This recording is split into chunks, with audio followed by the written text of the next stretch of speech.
Assalamu alaikum wa rahmatullahi wa barakatuh. Alhamdulillah, namshukuru Mwenyezi Mungu Subhanahu wa Ta'ala kwa baraka zake na utukufu wake. Ni mimi mtumishi wenu Ahmed Kandauma. Ama kwa hakika kuna jambo limetokea. Ili jambo kimsingi tuna haki ya kukumbushana, kwa sababu Mwenyezi Mungu anatuambia ndani ya Al-Qur'an Al-Karim, wadhakkir fa inna dhikra tanfa'ul mu'minin. Tukumbushane, hakika ya ukumbusho unawafaa waumini.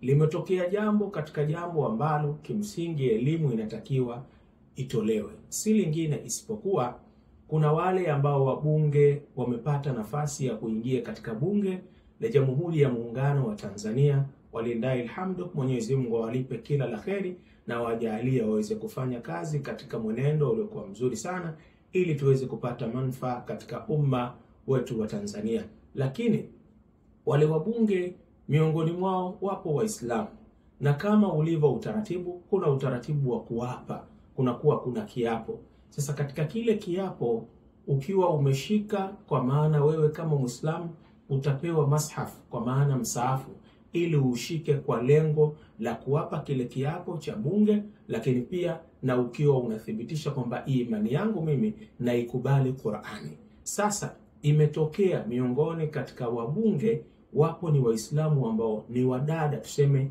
ni wamama ambao wenye jinsia ya kike. Sasa wakati wameushika ule msaafu, nywele zao ziko wazi, lakini pia hata mavazi yao manake wako aura, kimsingi wapo uchi.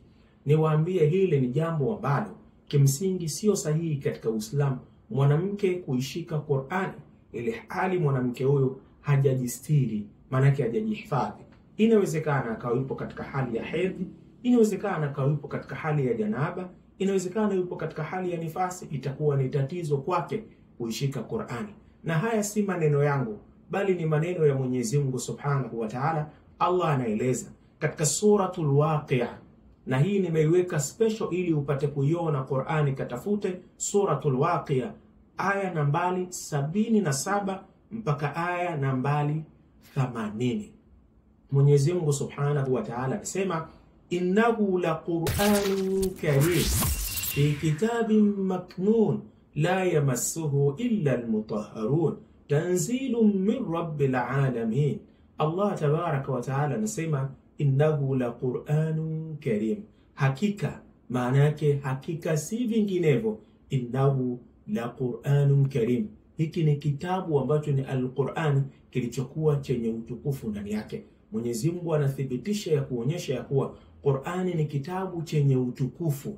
Manake yote anayetakiwa kukibeba au kukishika, manake ajiangalie anayabeba maneno ya Mwenyezi Mungu Subhanahu wa Ta'ala. Tena fi kitabin maknun, tambua kwamba hicho kitabu kilihifadhiwa katika Lauhul Mahfudh, manake hayo ni maneno ya Mwenyezi Mungu Tabaraka wa Ta'ala. Hiki ni kitabu ambacho la raiba fi, hakina shaka ndani yake, lakini kinawaongoza watu katika njia nzuri kabisa, ambayo ni njia ya kufata utaratibu ambao Mwenyezi Mungu Subhanahu wa Ta'ala anaeleza kupitia ndani ya kitabu chake ambacho ni Al-Qur'ani Karim. Akasema Allah tena, la yamassuhu illa almutahharun, qattu abadan, wasikibebe wasikishike isipokuwa wale ambao waliotaharika, maanake waliokuwa katika hali ya usafi. Na ndiyo maana sheria kama sheria ya fiqh ya wanachuoni wakiwa wanaeleza mwanamke kuushika msaafu au kuubeba akiwa katika hali ya nifasi au akiwa katika aura, manake akiwa mtupu, kwake jambo hilo ni haram, tena ni haram na anapata dhambi. Kama walikuwa hawajui, Mwenyezi Mungu Subhanahu wa Ta'ala atawasame, lakini kama walikuwa wanajua, maana yake wanaingia katika dhima ya kupata dhambi. Kwa nini? Tanzilu min rabbil alamin. Maneno hayo ndugu zanguni yameteremshwa kutoka kwa Mwenyezi Mungu Subhanahu wa Ta'ala, ambaye ndiyo mlezi wa ulimwengu wote, ambaye Allah Tabaraka wa Ta'ala. Hili lilikuwa langu la kuwakumbusha wale ambao inawezekana tumeghafilika, lakini pia ilikuwa ni kuufahamisha umma kuhusiana na kuitukuza na kuipa heshima Al-Qur'an Al-Karim, kwa sababu ni maneno ya Allah, lakini pia ni kitabu cha Mwenyezi Mungu Tabaraka wa Ta'ala. Ukiona unataka kufanya jambo ambalo linanasimika na dini yako, basi lifahamu uzuri, ili ukilifanya usilifanye ukiwa na mashaka au ikapelekea kupata dhambi mbele ya Mwenyezi Mungu Tabaraka wa Ta'ala. Allah atuongoze katika njia ile nzuri ya kusikiliza maneno lakini pia na kuyafanyia kazi. Ndugu zanguni, ni mimi mtumishi wenu Ahmed Kandauma, na huu ni weledi bila shaka. Wama alaina illa albalaghul mubin wal afwa minkum.